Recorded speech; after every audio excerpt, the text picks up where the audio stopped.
Right, well here we are. Thought I'd do another one. Been a bit of a quiet week.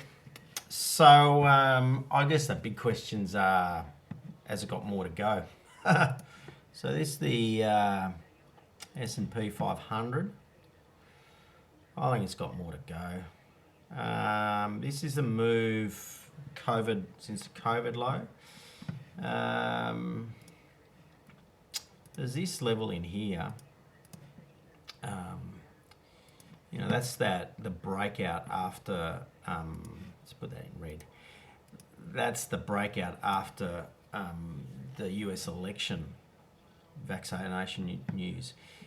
Look, it hasn't come back and retested this level yet.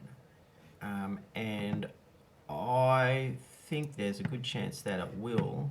And I think there's probably a reasonable chance it's going to consolidate in here. This is the last time there was a really big debate on the price action. I think there's very high chance it's going here. It's 3,500. And I think it'll find a bit of support there. Probably 50-50 for it to go down here. I think it'll go here just on the news that's around at the moment.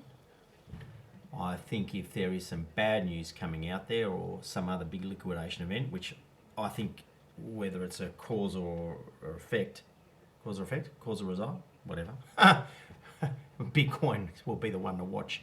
If Bitcoin kind of tanks as I think it will, then that could well drive this down. Whether that's just as I said, the cause or the effect, who knows? Not me. So I think it's still clearly unfolding lower. This has been actually a pretty well behaved move, on the way down. Really, the way it's kind of overlapped. It's been a nice little wedding cake, right? There's the high there, came back and retested it, came back through the downside, came back, retested it. This low here,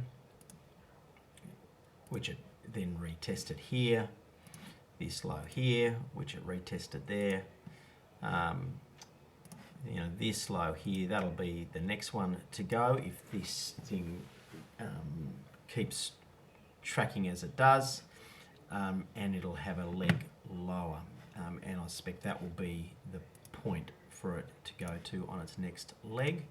If we look at some of this Fibo extension and we take it from there, because that was the big retracement, right? So that's why I'm taking it from there. This, you can see, like, it's a bang on 1.6. So if you're a Fibo kind of person, this could be like an A, B, and then C all the way down.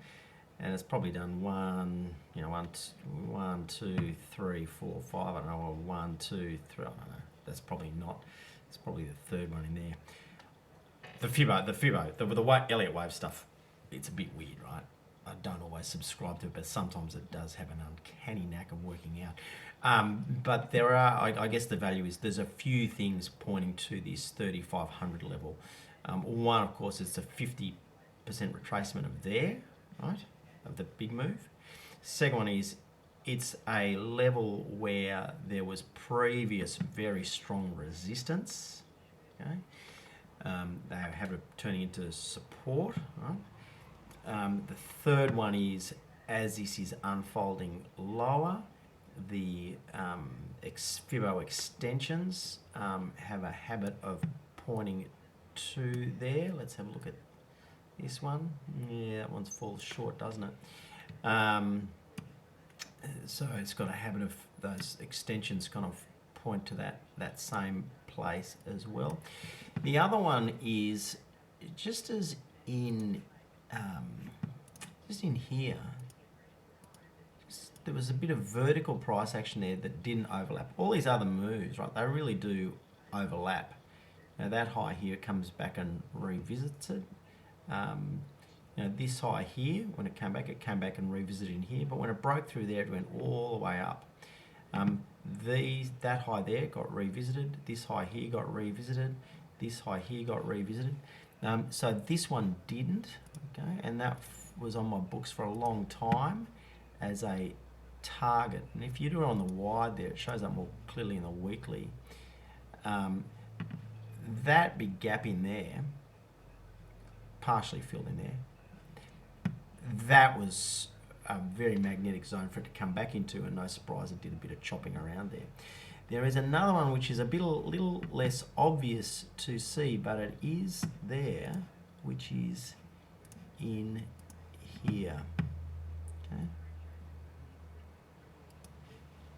And I guess on the wide, you could do it. Let's have a look on the weekly, see what it looks like there. Yeah, see on the weekly, you can see once it broke out of here, it did shoot up, and the next big retest was there, right? Which is coincidentally pretty much where it found support a couple of weeks ago. So just as this was a bit of a gap that it came back to retest, this one isn't as clear cut, but I think it still is there. But really what it shows in the mentality of the markets is when the market found buyers here. It found buyers there as well. If that collapses, then it will drop like a stone to here, right? Which is that next level of support when buyers pushed it through. So just as the people ran into the party there, okay, when it breaks through it, like they run out. It's kind of the rough version of it. So for a few reasons, I had been tentatively long just on this rebound the last week or so. I've turned around and shorted that. Just a bit of like goofing around really.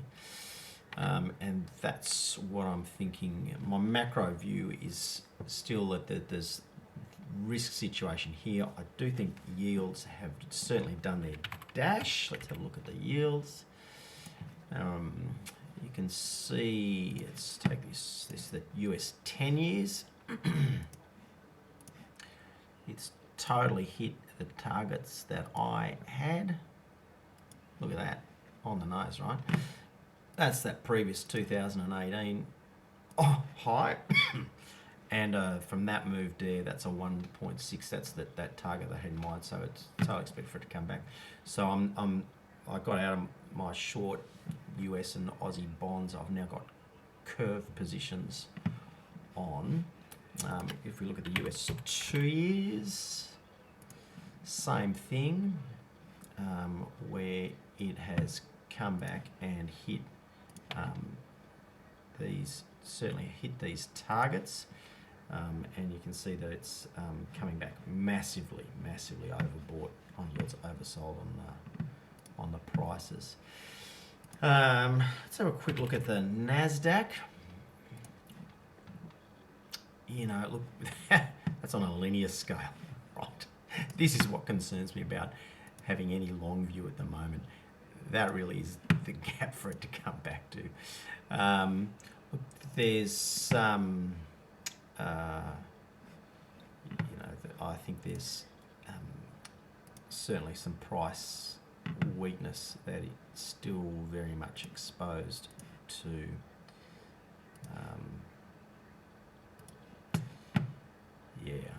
It's not looking so good, is it? The Dow on the other, so that I think has got more to run, which could well drag the S&P down. Right, let's have a look at what's going on the daily, see what it looks like there. Yeah, see, it's got more to go. And interestingly enough, that's the bottom of that range is found in now. That really does look like a good space for consolidation, because that's kind of what happened there. So it looks like 10,500 likely target. The Dow is looking more solid, because where it's come to, very strong support and resistance there. To me, the Dow looks pretty solid. Look at that. Yeah, very solid there. If it breaks there, then of course, watch out, but it's looking pretty solid there for now. The Russell is looking like it's kind of done most of its move, similar to the Dow. It came back to that level. It did one of my favourite patterns, you know, where it shoots up, past the parcel, breaks down, and it's a savage move down, and it's reached my expectation there. So that's where the equity markets are. So the Dow's kind of done its dash. I think the Russell has done its dash as well. I think it could well consolidate in there. You can see how that gap in there, where it shot up, that's really where it's doing its homework revision now. But the Nasdaq, I think, has more to go on the downside, and that'll take the S&P down. Yields have done their work. The equity markets have finally caught up. I've got a steepener on in the US, and I've actually got some other steepeners on in the Australian market, where I'm long the bank bill futures and short the longer end. That was heavily inverted up to like 60 points, and it's come back to flat to 20 points depending on where you're looking. Now the other thing that I'll look at is, as I said, the things I'm keeping an eye on as far as risk causes and effects. Obviously shitcoin is one of them. And you can see this is a beautiful example of that pattern, right? You know, where it shoots up, doesn't look back, plays past the parcel, and when it breaks, it just breaks down very suddenly. It's having a little pause here, which is an echo of what went on in there, right? And also what went on over here, okay? Bang in the middle, right? If this goes, which I've got no doubt, right, that it will, that's going to drag the Nasdaq down. That'll drag the S&P down. I don't think it will affect the Dow and the Russell as much. So that's why I'm thinking this, when it goes, this and the Nasdaq, you know, correlated. That is the thing that I'm watching, and why I still think the market's got a little way to go down, but not massively. Let's have a look. Let's see where this comes to. Where's the? Let me do this. Yeah, I'm not sure why. Why is that 618 not coming up? I don't know. Maybe it's too far, too low. Anyway, but the 618 is down in here around about the 2000 mark. Why is it? I don't know why it's not coming up there. Well, the 1-to-1. It's the 1-to-1. I don't know. Anyway, there is some wave of quality that's down here.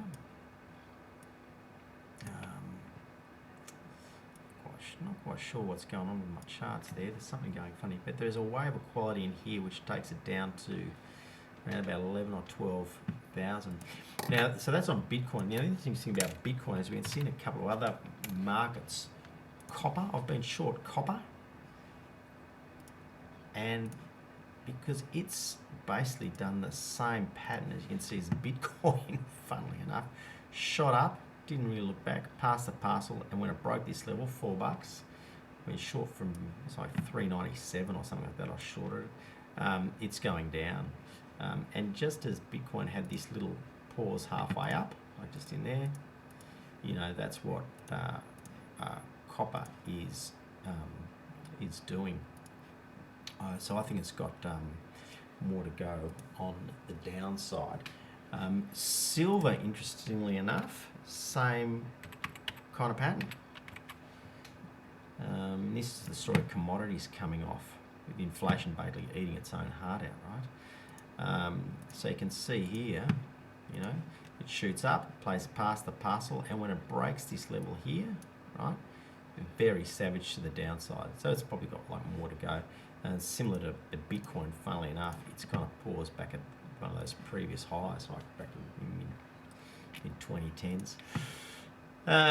Gold, I'm still short gold, just a little position. It's almost like a token one, just because I was got the shits with gold being where it was. To me, it's not as clear as a vertical shoot up, right?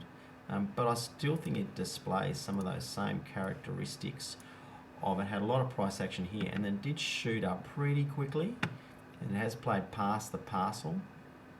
And I do think when it goes down, it will go down to $1,300.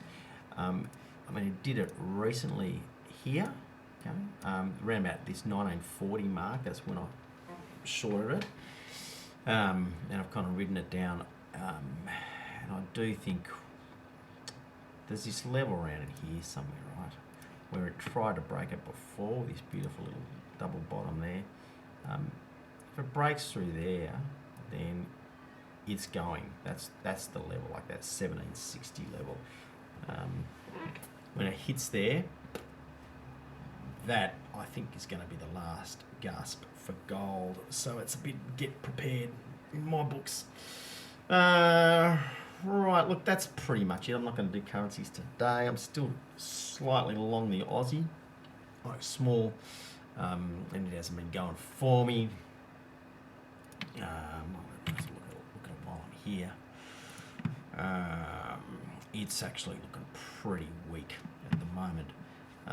It'll be interesting to see what happens tomorrow with the RBA when they hike, no doubt, 50 points. They might get a bit of a relief there. But I am watching levels here and kind of thinking, right, if it starts breaking below there, then I'm actually going to start bottom drawing some long positions. It is, I think particularly, I mean, commodities, it hasn't really ridden the commodity strength because they're lagging on the rates. But I think we're going to be catching up on the rates, and that will help the Aussie with some of the residual commodity strength that we'll still be seeing. Look, that's about it. My macro view is still the same. Rates coming back, commodities coming off the boil. Central banks won't need to raise rates as much as the market thinks. Inflation will eat its own heart out because of the causes such as commodities. They just naturally come back anyway because they're just simply unsustainable where they are. Bitcoin's looking horrible. That'll take the Nasdaq. That'll take the S&P a little bit lower. Earnings still under pressure on the S&P, so I think it's got a little bit way to go, but I think it's probably not far, famous last words, not far off some good deep value buying. So that's roughly what I've got my positions on. Curve steepening as the economies kind of recover and central banks don't have to raise as much. I'm short commodities, gold and copper. Got the steepeners on in the rates. I guess tactically short equities, I guess that's what you'd say and describe it, and watching for a leg down in equities to turn around and put on some long-term, long futures positions. Look, that's about it. I hope that's useful. Have a good one. Okay, ciao.